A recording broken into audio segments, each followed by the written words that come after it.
అందరికీ మన ప్రభువును రక్షకుడైనటువంటి యేసుక్రీస్తు వారి పేరిట ప్రత్యేకమైన వందనాలండి.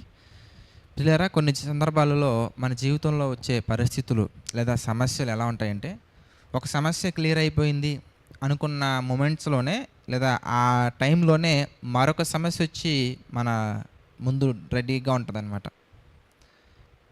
దీని తర్వాత మరొకటి, దీని తర్వాత మరొకటి. ఇలాంటివి చూసినప్పుడు మనకి ఏంటి నా లైఫ్ ఎలా అయిపోయింది అని నిలబడే ఆ తత్వాన్ని కూడా మనం కోల్పోతూ ఉంటాం. నిలబడలేనటువంటి పరిస్థితులనేవి సహజంగా వస్తూ ఉంటాయి. అప్పుడు మనకనిపిస్తది, దేవుడు నా ప్రార్థన వింటున్నారా ఇంతకీ? అసలు విన్నారా ఇంతకీ? నేను చేసే ప్రార్థన యథార్థమైనదా కాదా? అని ఇక మనం కన్నీరు మున్నీరైపోయి, కృంగిపోయి, ఆ ప్రాబ్లమ్స్‌ని వాక్యానుసారంగా ఎలా ఎదిరించాలి అనే ఆలోచన కూడా కోల్పోయి ఒక నిరాశ స్థితిలోకి వెళ్ళిపోతూ ఉంటాం. అయితే అప్పుడు మన చుట్టూ ఎంతమంది ఉన్నా కానీ మనకి వచ్చే ఒకే ఒక ఆలోచన, ఇదిగో ఒక పెద్ద అడవిలో నేను ఒక్కరినే ఉన్నాను, నాతో ఎవ్వరు లేరు, నేను ఒంటరిగా ఉండిపోయాను, నా పరిస్థితులు ఏంటి ఇలా అయిపోయింది, మనకు ఆలోచనలు వస్తూ ఉంటాయి.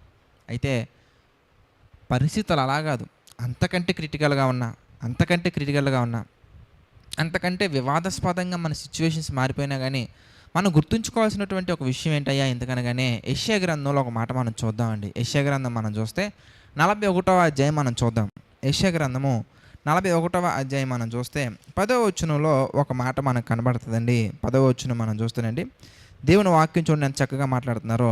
భూదిగంతముల నుండి నేను పట్టుకొని దాని కొనల నుండి పిలుచుకొనినవాడా, నీవు నా దాసుడవనియు నేను నిన్ను ఉపేక్షింపక ఏర్పరచుకుంటుననియు నీతో చెప్పి ఉన్నాను కనుక నీకు తోడై ఉన్నాను.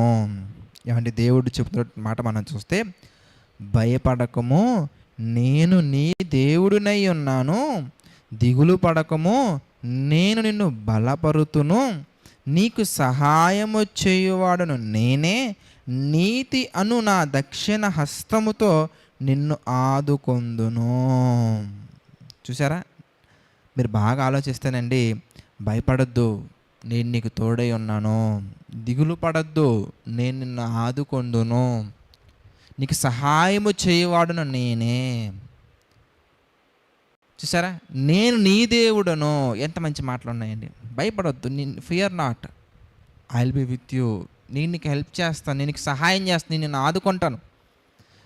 ఆ ఆదుకునే ఆ మూమెంట్స్ని మనం ఎక్స్పీరియన్స్ చేయగలగాలి. దేవుడు మన జీవితంలో ఆయన చూపించే ఆ ప్రేమను కానీ, ఆయన మనల్ని బయటికి తీసుకొచ్చే ఆ పరిస్థితిని కానీ మనం ఐడెంటిఫై చేయగలగాలి, గుర్తించగలగాలి. అలా గుర్తించలేనప్పుడు ఆయన సహాయాన్ని మనం అర్థం చేసుకోలేని పరిస్థితుల్లో మనం ఉన్నప్పుడు, అప్పుడు మనం మంచి స్థితిలో ఉన్నా కానీ ఏదో ఒకటి కోరుకుంటూనే ఉంటామండి. అంటే దేవుడు చూసే ఆ కార్యాలను మనం గమనించగలగాలి, గ్రహించగలగాలి, గుర్తించగలగాలి. కనుక my dear brothers and sisters, మీరున్న స్థితి ఎలాంటిదైనా కానీ దేవుడి మీద ఆధారపడండి. ఎందుకంటే మనల్ని ఈ ప్రపంచంలో ఎవ్వరు ఆదుకోరండి, మనకి ప్రపంచంలో ఎవ్వరు సహాయం చేయరండి, మనకి ప్రపంచంలో ఎవరు ఆదరణ కలిగించలేరండి. ఎందుకంటే అవసరం ఉన్నప్పుడు ఒకలా మాట్లాడతారు, అవసరం తీరిపోయిన తర్వాత మరొకలా మాట్లాడతారు. అంటే లోకం అలా ఉంది, పరిస్థితులు అలా మారిపోయాయి, పరిస్థితులు అలా క్రియేట్ చేసాడు సాతాను. ఎందుకంటే వాడి రాజ్యం కదా, వాడి అధికారంలోకి మనందరం వెళ్ళిపోయే విధంగా వాడి ప్రయత్నాలు వాడు చేస్తూ ఉన్నాడు. అందుకే ఈ లోక అధికారం నా చేతిలో ఉంది అంటారు. అంటే దాని అర్థం ప్రతి ఒక్కరిని కూడా మ్యాక్సిమం ఎక్కువ శాతం మందిని శరీరాశ, నేత్రాశ, జీవపడమ వీటిలో ఎందులో ఒక దాంట్లో చక్కగా అలా ముంచేసింది. ప్రతి ఒక్కరు స్వార్థప్రియులుగా, బెంకంలాడు వారుగా అలాంటి లక్షణాలు అన్నీ కలిసిపోయాయి. కాబట్టి మనం అలాంటి పరిస్థితుల్లో, అలాంటి సిచ్యువేషన్స్లో మనం ప్రేమ, సంతోషం అనేది మనుషుల దగ్గర నుంచి ఎక్స్పెక్ట్ చేయడం అనేది చేయొచ్చు. కాకపోతే వాళ్ళ దగ్గర దేవుడు ఉన్నప్పుడు మనం చేయొచ్చు, వాళ్ళు దేవునిలో బలపడుతున్నప్పుడు మనం చేయొచ్చు, వాళ్ళు విశ్వాసంలో ముందుకెళ్తున్నప్పుడు చేయొచ్చు. కానీ వాళ్ళకంటే కూడా ప్రియులారా ఆధారపడవలసింది దేవుడి మీద.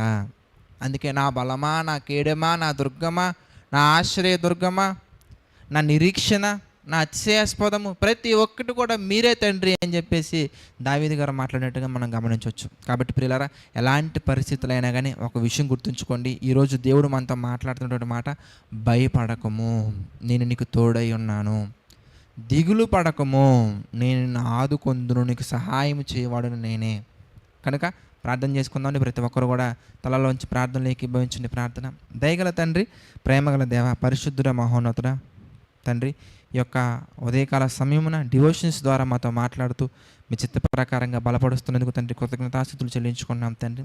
మీ నామ మహిమార్థం బలపరచండి, మీ కృపలో స్థిరపరచండి, మీ చిత్త ప్రకారంగా తండ్రి ముందుకు సాగినట్లుగా నడిపించండి తండ్రి.